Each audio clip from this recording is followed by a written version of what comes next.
अस्सलाम वालेकुम dear students, this is Mohammad Navi Jafar. जी स्टूडेंट्स, हमारी बात चल रही है चैप्टर नंबर 2 और exercise number 2.9 application of derivatives पे। तो एप्लीकेशन ऑफ डेरिवेटिव्स में पहला क्वेश्चन आपने देखा इंक्रीजिंग डिक्रीजिंग फंक्शन से रिलेटेड। उसमें कुछ स्टेशनरी वैल्यूज़ के बारे में मैंने आपको बताया, इंक्रीजिंग डिक्रीजिंग की बात की। अब हम थोड़ा इससे आगे मूव करते हैं। पहले मैं कुछ डेफिनेशंस और फिर उसके क्वेश्चंस की तरफ मूव करूँगा। डेफिनेशंस पे मैं आऊँ तो स्टेशनरी पॉइंट की डेफिनेशन आपने पीछे देखी, मैंने आपको समझाई।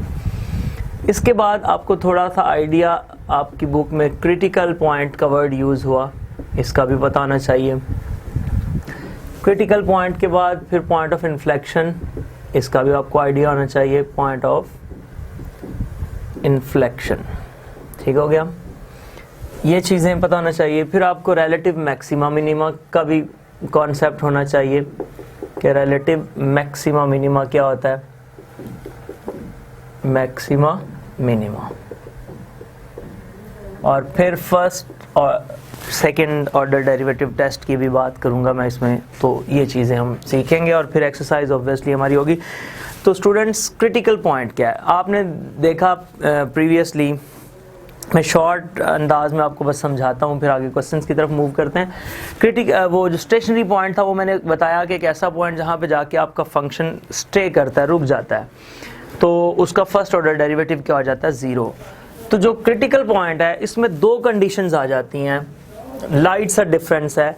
एक तो ये है, number one, function a point is said to be, आप कह सकते हैं critical point where if number one, या तो f डैश ऑफ x जो है वो आपका ज़ीरो के इक्वल हो जाए, या फिर आपका f डैश ऑफ x जो है वो अनडिफाइंड हो जाए। दो केसेस बनते हैं, ठीक हो गया। अब क्या है कि आपका देखें फंक्शन इंक्रीज हो रहा था और ऐसे डिक्रीज होना शुरू हो गया, तो यहाँ पे आपका जो f डैश ऑफ x है वो ज़ीरो के इक्वल हो गया। इंक्रीज होते डिक्रीज हो गया या डिक्रीज होते इंक्रीज हो गया, दोनों सेंसेस के अंदर। दूसरी कंडीशन, अगर आपका फंक्शन इंक्रीज हो रहा है, अचानक एक पॉइंट आया जहां पे फंक्शन अचानक डाउनवर्ड डायरेक्शन में आ गया, तो उसकी स्लोप पहले कुछ ना कुछ बन रही थी, अब अचानक इन्फिनिटी हो गई। फर्स्ट डेरिवेटिव उसकी स्लोप को भी रिप्रेजेंट कर रहा होगा। और इसी तरह या ये केस बन जाएगा, या फिर ऐसे फंक्शन आ रहा था और अचानक आके अपवर्ड डायरेक्शन में चला गया। तो जहाँ पे जाके ये जो पॉइंट्स बन रहे हैं, ये आपका CP है क्रिटिकल पॉइंट, यहाँ पे आपका CP है क्रिटिकल पॉइंट, और ये भी आपका क्रिटिकल पॉइंट है, ठीक हो गया।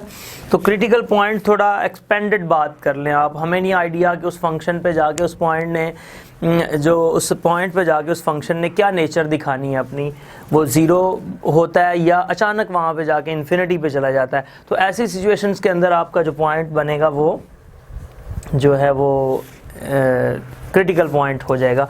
लेट्स log 1 माइनस x एक फंक्शन है, आप उस फंक्शन पे मूव कर रहे हैं। जब आप 1 पे जाएंगे, x की वैल्यू जब 1 पे आ जाएगी, तो पहले फंक्शन इंक्रीज या डिक्रीज इन कोई सिचुएशन में वो जा रहा है, लेकिन जब आपके पास वैल्यू 1 आ जाएगी x की, तो log 1 माइनस 1 वो log 0 हो जाएगा, अचानक इन्फिनिटी हो जाएगी। तो वो जो 1 है वो उसके लिए क्रिटिकल पॉइंट की जो सेंस दे सकता है। 1/1 माइनस x उसका फर्स्ट डेरिवेटिव है, तो 1/1 माइनस 0 और 1 माइनस 1 0 हो जाएगा। तो ये आपके पास एनीवेज क्रिटिकल जो है वो दो सेंसेस प्रोड्यूस करता है। नंबर वन, या तो उसका फर्स्ट ऑर्डर डेरिवेटिव 0 है, या फिर उसका फर्स्ट ऑर्डर डेरिवेटिव जो है वो अनडिफाइंड हो जाता है। स्टेशनरी में सिर्फ 0 रहता है। एक बात, क्रिटिकल में दो सेंसेस जो जनरेट हुई, 0 या फिर infinity.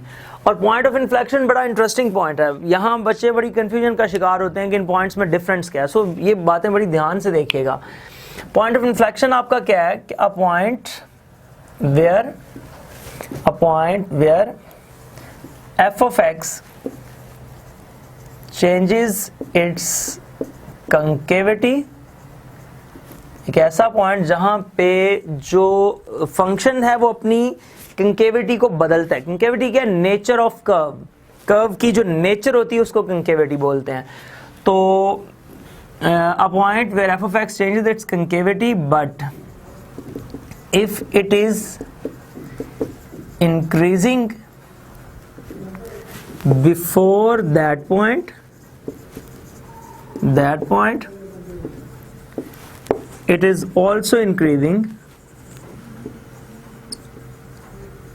Also increasing after that point. अब देखें, ये बात बड़ी इंपॉर्टेंट है, कंकेविटी तो तीनों पॉइंट्स में ही चेंज हो रही है। यानी कि अगर मैं बात करूं उसकी जो स्टेशनरी पॉइंट की, तो देखें फंक्शन इंक्रीज हो रहा था, उस पॉइंट के बाद डिक्रीज हो रहा है, तो कंकेविटी तो बदली है ना। नेचर ऑफ कर्व क्या है, कंकेव अप कंकेव डाउन, वो सिचुएशन तो उसकी बन गई। ये आपका जो इंक्रीज हो रहा है, यहाँ पे जाके उसकी नेचर बदल गई, वो डाउनवर्ड डायरेक्शन में आना शुरू हो गया, तो कंकेविटी बदल गई। क्रिटिकल में भी एक तो ये केस है, दूसरा ये है, फंक्शन इंक्रीज हो रहा था, अचानक वो एक स्ट्रेट लाइन अपवर्ड डायरेक्शन में मूव कर गई, कंकेविटी बदली, नेचर ऑफ कर्व बदल रही है। लेकिन हो क्या रहा है, यहां पे ये सीन था कि फंक्शन इंक्रीज हो रहा था, उस पॉइंट के बाद फंक्शन डिक्रीज होना शुरू हो गया, तो पॉइंट ऑफ इन्फ्लेक्शन की डेफिनेशन से हट गई बात। क्यों? मैंने कहा कि अगर फंक्शन इंक्रीज हो रहा है उस पॉइंट से पहले, तो उस पॉइंट के बाद भी इंक्रीज हो, लेकिन यहां ऐसा नहीं हुआ। यहां क्या हुआ, फंक्शन इंक्रीज हो रहा था, उस पॉइंट के बाद हम फंक्शन की नेचर को बता ही नहीं सकते, क्या हुआ, इन्फिनिट हो गई, अनडिफाइंड हो गई, बताया नहीं जा सकता, तो कंकेविटी के बारे में आइडिया नहीं हुआ।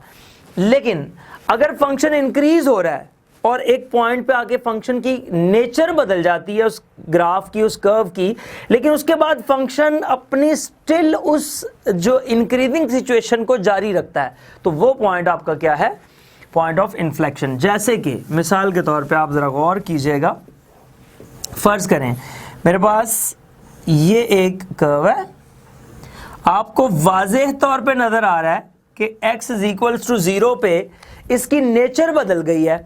कैसे बदली, ये चेक करें जरा, ये ग्राफ आपका कंकेव अप सिचुएशन में आया, अब यहां पे जाके वो डाउन हो गया, तो नेचर उसकी बदल गई। लेकिन आपने देखा कि अगर फंक्शन इंक्रीजिंग सिचुएशन में जा रहा था ना, तो वो स्टिल इंक्रीजिंग सिचुएशन में ही जा रहा है, तो फंक्शन इंक्रीजिंग सिचुएशन में ही जा रहा है, तो उस पॉइंट से पहले और उस पॉइंट के बाद, इसका मतलब है ये पॉइंट पॉइंट ऑफ इन्फ्लेक्शन है, ना ये स्टेशनरी है ना ये क्रिटिकल पॉइंट है। इसी तरह जब आप कोई डिक्रीज वाला काम करते हैं, यही ग्राफ फर्ज करें कर लें, मैं चलें इसी की तरफ ले आता हूं, आप ऊपर से नीचे की तरफ अगर मूव कर रहे हैं, तो ये सिचुएशन आपकी बना ले, आप फंक्शन डिक्रीज कर रहे हो तो वो स्टिल डिक्रीज किया जा रहा है, लेकिन वहां पे आके कर्व ने अपनी नेचर बदली जरूर है। सो ऐसे पॉइंट्स को बच्चों क्या कहते हैं, पॉइंट ऑफ इन्फ्लेक्शन कहते हैं। उसके बाद आ जाते हैं रिलेटिव मैक्सिमा मिनिमा पे। अब ये जो रिलेटिव मैक्सिमा मिनिमा होते हैं, ये वो पीक पॉइंट्स हैं, स्टेशनरी पॉइंट्स आप कह सकते हैं इनको। ये वो पीक पॉइंट्स हैं जहां पे जाके कर्व अपनी माहियत, अपनी नेचर को तब्दील करता है, और वो पॉइंट उस जो कर्व में या उस फंक्शन में उसका पीक पॉइंट होता है।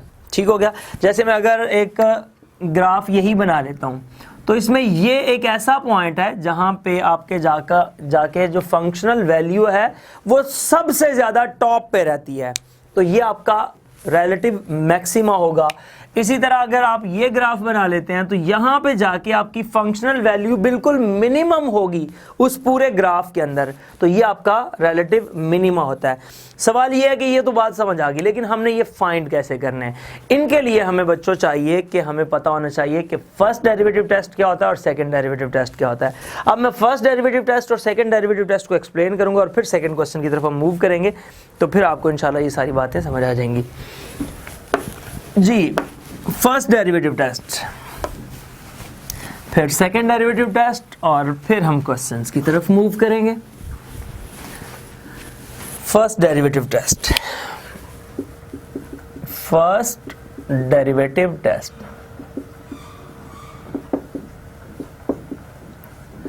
फर्स्ट डेरिवेटिव टेस्ट में बच्चों क्या होता है, मैं जनरली आपको बस बात समझा रहा हूँ, इसकी डेफिनेशंस वगैरह आप बुक से भी देख लीजिएगा, मेरी जो अपनी किताब है लीड्स कॉन्सेप्चुअल मैथमेटिक्स, उसमें भी ये सारी बातें मैंने लिखी हुई हैं।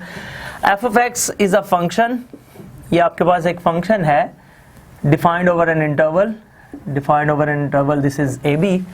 सो आप कह सकते हैं कि ये फंक्शन जो होगा, नंबर 1, ये आपका रिलेटिव मिनिमा होगा, वो पॉइंट जहां पे हम जाना चाहते हैं।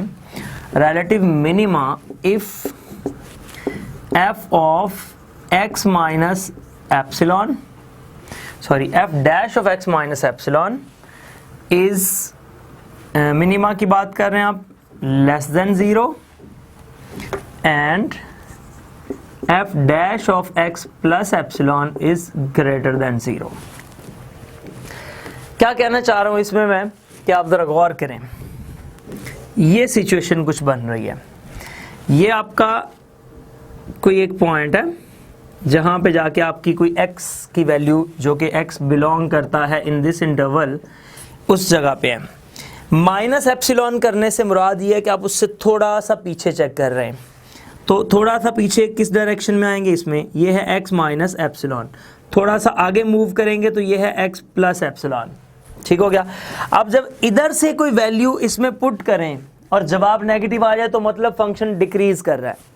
इधर से कोई वैल्यू पुट करें और जवाब पॉजिटिव आ जाए मतलब फंक्शन इंक्रीज कर रहा है। First derivative test, increasing decreasing आपको समझाया ना।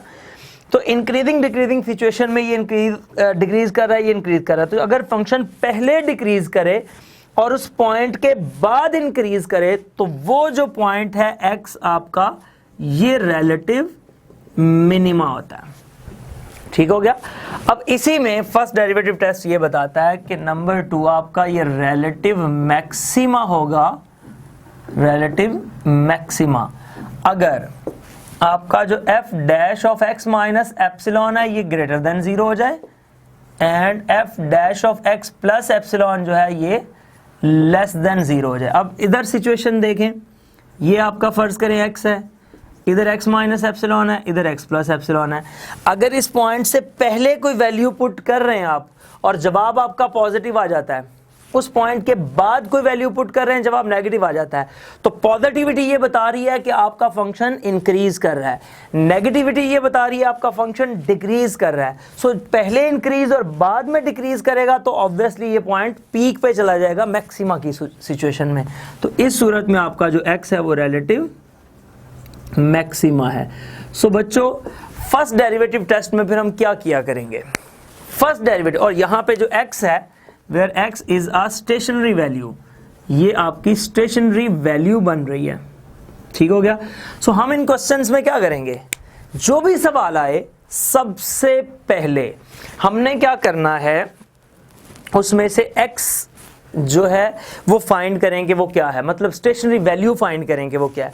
जब आपके पास स्टेशनरी वैल्यू आ जाए, उस स्टेशनरी वैल्यू से थोड़ा सा पहले और थोड़ा सा बाद, बेशक आप x माइनस एप्सिलॉन फर्ज करें, स्टेशनरी वैल्यू 0 आ जाती है, 1 आ जाती है, 2 आ जाती है। अगर स्टेशनरी वैल्यू 2 आ गई है तो आप 2 माइनस एप्सिलॉन 2 प्लस एप्सिलॉन ये उसके फर्स्ट डेरिवेटिव में पुट करें। अगर फर्स्ट डेरिवेटिव में पुट करने पर आपको पता चल जाता है कि ये लेफ्ट साइड पे नेगेटिव और राइट साइड पे आंसर पॉजिटिव आ रहा है तो आपका ये मिनिमा होगा। अगर लेफ्ट साइड पे आंसर पॉजिटिव, राइट साइड पे नेगेटिव आ रहा है तो आपका ये मैक्सिमा होगा। सो ये सिचुएशन है रिलेटिव मैक्सिमा मिनिमा की फर्स्ट डेरिवेटिव टेस्ट की सिचुएशन में। अब मैं सेकंड डेरिवेटिव टेस्ट पे बात करता हूं और फिर हम इससे आगे मूव करेंगे। सेकंड डेरिवेटिव टेस्ट जी, अब सेकंड डेरिवेटिव टेस्ट में जब हम आते हैं तो सेकंड डेरिवेटिव टेस्ट ये है सेकंड डेरिवेटिव टेस्ट।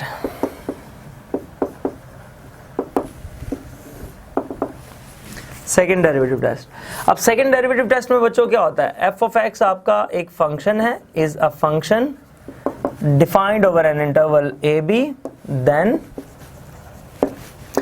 अगर आपका f double dash of x, if f double dash of x greater than 0 आ जाए, बल्कि x की जगह पे यानी c पुट कर दें और c बिलोंग करता है इस इंटरवल a b को, तो आप कहेंगे then f of x has relative minima. Second derivative test में ये याद रखना है, ये आसान होता है फर्स्ट की निस्बत। सेकेंड डेरिवेटिव टेस्ट में आपने ये याद रखना है कि अगर तो आंसर आपका c जो पुट करने, c क्या है, स्टेशनरी वैल्यू जो आपने फर्स्ट डेरिवेटिव को 0 के इक्वल पुट करके आपने बनानी है, c पुट करने से अगर उसका जवाब पॉजिटिव आ जाता है तो आप कहेंगे कि पॉजिटिव आने पे ये रिलेटिव मिनिमा है, मिनिमा। और अगर आपका आंसर नेगेटिव आ जाता है, c belongs to in this interval, तो आप कहेंगे कि ये आपका जो आंसर है वो रिलेटिव मैक्सिमा रखता है, हैज रिलेटिव मैक्सिमा। सो ये सिचुएशन है आपकी first derivative and second derivative test की।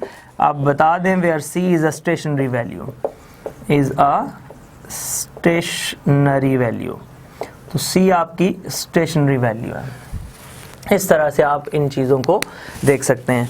तो स्टूडेंट्स ये आपके सामने कुछ डेफिनेशंस थी, कुछ बातें थी जो करना इंतहाई ज़रूरी था, क्योंकि आपको पता है हमेशा मेरी कोशिश ये होती है कॉन्सेप्ट आएगा ना तो फिर सब कुछ आएगा। अगर कॉन्सेप्ट में प्रॉब्लम हो गया तो फिर आप क्वेश्चंस को सॉल्व नहीं कर सकते। सो अगर आपने इस एक्सरसाइज का सेकंड क्वेश्चन समझना है, ये क्वेश्चन नंबर 2 के ऊपर मैंने डिस्कशन की, तो अभी मैं इसकी सिर्फ डेफिनेशंस पे बात की। तो अगर आप इसका सेकंड क्वेश्चन समझना चाहते हैं अच्छे तरीके से तो इस लेक्चर को ज़रूर सुनिएगा। लेक्चर की लेंथ ज़्यादा ना हो जाए इसलिए मैं इसको यहीं पे ब्रेक करके नेक्स्ट एक लेक्चर रिकॉर्ड करवाऊंगा जिसमें मैं आपको सेकंड क्वेश्चन समझाऊंगा। लेकिन वो कब समझ आएगा? जब आपको ये बातें समझ आई हुई होंगी। So keep watching my all videos, all lectures, specially सारे लेक्चर्स जब सुनेंगे तो इंशाअल्लाह तबारक तआला कनेक्टेड लेक्चर से आपको सारी बातें समझ आ जाएंगी। किसी भी किस्म का कोई सवाल पूछना हो, कोई बात समझ ना आई हो तो आप कमेंट्स में मुझसे पूछें, मुझे ईमेल करें navedjafar635@gmail.com। ये मेरा ईमेल एड्रेस है। ज़िंदगी रही तो इंशाअल्लाह तबारक तआला फिर इसी प्रोग्राम में इसी चैनल पर दोबारा मुलाकात होगी। तब तक ले जा दीजिए, अल्लाह हाफिज़, अस्सलाम वालेकुम।